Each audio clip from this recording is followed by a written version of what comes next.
जहाँ तक uniform civil code की बात है, तो एक कंसल्टेटिव प्रोसेस होना चाहिए, उस पर एक सार्थक बहस होनी चाहिए। जहाँ चुनाव है वहाँ पे यूसीसी भारतीय जनता पार्टी निकाल के ले आती है। ये एक पोलराइजेशन का हथकंडा नहीं। हाँ, अगर इस पे सार्थकता से बहस हो, इस पे एक कंसल्टेटिव प्रोसेस अपनाया जाए, तो इसके अच्छे परिणाम आ सकते हैं। पर भाजपा इसको पॉलिटिक्स ऑफ पोलराइजेशन के लिए प्रयोग करती है। जिस राज्य में चुनाव है वहाँ यूसीसी का ढोल पीटना चालू हो जाता है। जैसे ही चुनाव संपन्न होते हैं, यूसीसी उस राज्य से ख़त्म हो जाती है। तो इस तरह की बातें लोगों में यूनिफॉर्म सिविल कोड के बारे में नकारात्मक संदेश देती है।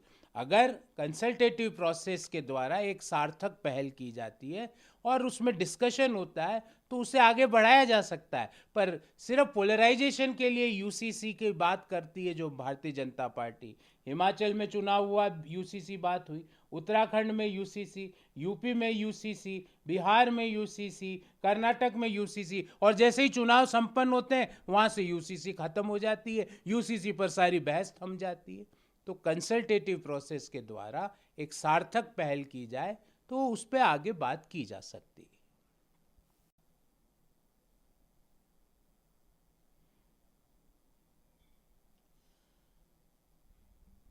कांग्रेस के शासन के दौरान मुझे याद है, जब टीवी पर रामायण सीरियल आता था, तो मैं अपने घर का एक उदाहरण देता हूँ कि मेरे माता पिता दादा दादी नहा धोकर चप्पल बार खोल के टीवी के सामने रामायण देखते थे। और आज भारतीय जनता पार्टी समर्थित एक लेखक है, वो लेखक जो भाजपा के फेवर में अपने कसीदे पढ़ता है, वो लेखक जो भारतीय जनता पार्टी के हर बड़े नेता के साथ उसका डायरेक्ट संपर्क है, उस मनोज नाम के लेखक ने भगवान हनुमान का, प्रभु श्री राम का, माता सीता का भयंकर अपमान किया है। ये हनुमान जी की भाषा हो सकती है कि आग तेरे बाप की, तेल तेरे बाप का, कपड़ा तेरे बाप का और जलेगी भी तेरी। ये प्रभु हनुमान की बात हो सकती है जो हम सबके इष्ट देव है। आज मंगलवार के दिन प्रभु हनुमान के बारे में इस तरह के अपशब्द, वो मनोज जैसा घटिया और जिसकी भाषा में मर्यादा पुरुषोत्तम भगवान श्री राम, प्रभु श्री हनुमान के बारे में इस तरह की सोच है, ऐसे घटिया लेखक के खिलाफ मैं कहता हूँ कार्रवाई करनी चाहिए। और इस फिल्म को जहाँ जिससे हमारे सभी लोगों की धार्मिक भावनाएं आहत हुई है, प्रभु श्री राम के मुख से कटु वचन, प्रभु श्री राम के ऊपर हाथ उठा दिया जाता है। ये क्या रामायण? हमने तो ऐसी रामायण नहीं देखी।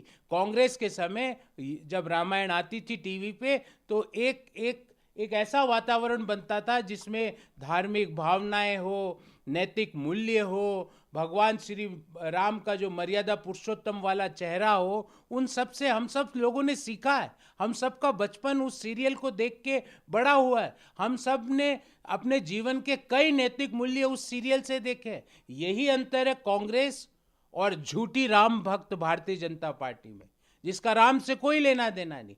हमने जब सीरियल बनवाया हमारे शासनकाल में, तो प्रभु राम मर्यादा पुरुषोत्तम थे। जो दारा सिंह जी ने जो हनुमान जी की भूमिका निभाई, हमको साक्षात ईश्वर दिखते थे उनमें। उनके मुख से तेरे बाप का, तेल तेरे बाप का ऐसे वचन नहीं बुलवाए। तो इस तरह की जो भारतीय जनता पार्टी समर्थित लेखक जो मनोज है, जो इस तरह की घटिया और दो कौड़ी की जो डायलॉग लिख रहा है, इससे हमारी धार्मिक भावनाएं आहत हुई है। इन ऐसे दो कौड़ी के लेखक के खिलाफ कार्रवाई होनी चाहिए। जो हमारे इष्ट देव के खिलाफ इस तरह की बातें, उनके मुख से इस तरह की घटिया बातें बुलवाने का जिसने दुस्साहस किया है, जो पाप किया है, उसको खामियाजा भुगतना पड़ेगा। फिल्म में डायलॉग हटाने की भी लेखक ने बात कही है, वो कह रहे हैं, तो क्या उसमें? तो पहले आप डायलॉग लिखा दो। इस मनोज से मैं पूछना चाहता हूं, मनोज तुम्हें किसने हक दिया कि प्रभु श्री हनुमान के मुख से आप तेल तेरे बाप का और कपड़ा तेरे बाप का और आग तेरे बाप की और लंका अब जलेगी भी तेरी? ये मनोज, तुम्हें शर्म नहीं आई इस तरह के डायलॉग लिखते हुए? क्या भारतीय जनता पार्टी की पाठशाला में तुम्हें यह पढ़ाया गया कि इस तरह के डायलॉग लिखो? हर प्रधानमंत्री से लेके हर भाजपा के मुख्यमंत्री के साथ खिल खिल के हंसते हुए फोटोएं हैं इस लेखक मनोज की। क्या भाजपा ने ऐसा कहा कि भगवान श्री हनुमान, महावीर, बजरंगबली के मुख से इस तरह की बातें लिखवाई जाए? माता सीता का क्या चित्रण किया मनोज तुमने? शर्म आई नहीं तुमको? तुम ये दिखाना चाहते हो देश के लोगों को? तो ये भारतीय जनता पार्टी का माइंडसेट मनोज ने दिखाया है। और मुझे लगता है क्या पता मनोज को ऐसा निर्देशित किया गया हो भाजपा के द्वारा कि इस तरह की बातें प्रभु श्री हनुमान के मुख से निकाली जाए। हम इसकी घोर भर्त्सना करते हैं, इसकी घोर निंदा करते हैं। और ऐसी हिम्मत और ऐसी हिमाकत इस मनोज नाम के आदमी ने, भाजपा के लोगों के द्वारा समर्थित आदमी ने ऐसी हिम्मत और हिमाकत की तो कैसे की? हमने तो गीता प्रेस द्वारा जो पब्लिश्ड रामायण भी पढ़ी, गीता भी पढ़ी, और उनकी मासिक पत्रिका एक कल्याण आती थी वो भी पढ़ी। और उससे मेरे व्यक्तिगत जीवन में कई नैतिक मूल्य मैंने उससे सीखे। पर भारतीय जनता पार्टी ने उसी गीता प्रेस के रामायण में ये पढ़ लिया कि हनुमान जी बोल रहे हैं कि आग तेरे बाप की, कपड़ा तेरे बाप का, जलेगी भी तेरी। उस रामायण रामचरितमानस में भारतीय जनता पार्टी के लोगों ने और मनोज जैसे भारतीय जनता पार्टी के एजेंट्स ने क्या ये पढ़ा है?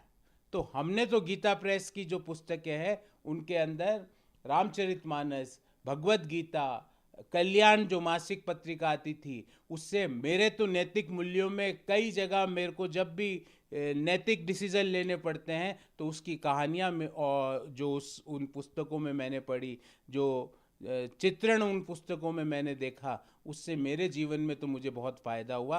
भारतीय जनता पार्टी ने जो रामायण पढ़ी वो भगवान श्री हनुमान के मुख से अपशब्द निकालने वाली रामचरितमानस पढ़ी होगी।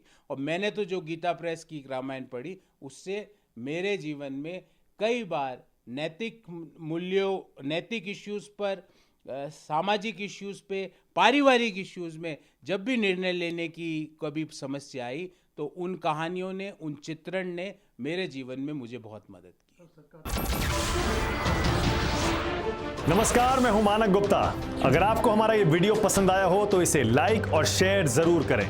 और हाँ, हमें सब्सक्राइब और फॉलो करना ना भूलें ताकि आप देश और दुनिया की कोई खबर मिस ना करें। तो जुड़े रहिए हमारे साथ और देखते रहिए न्यूज़।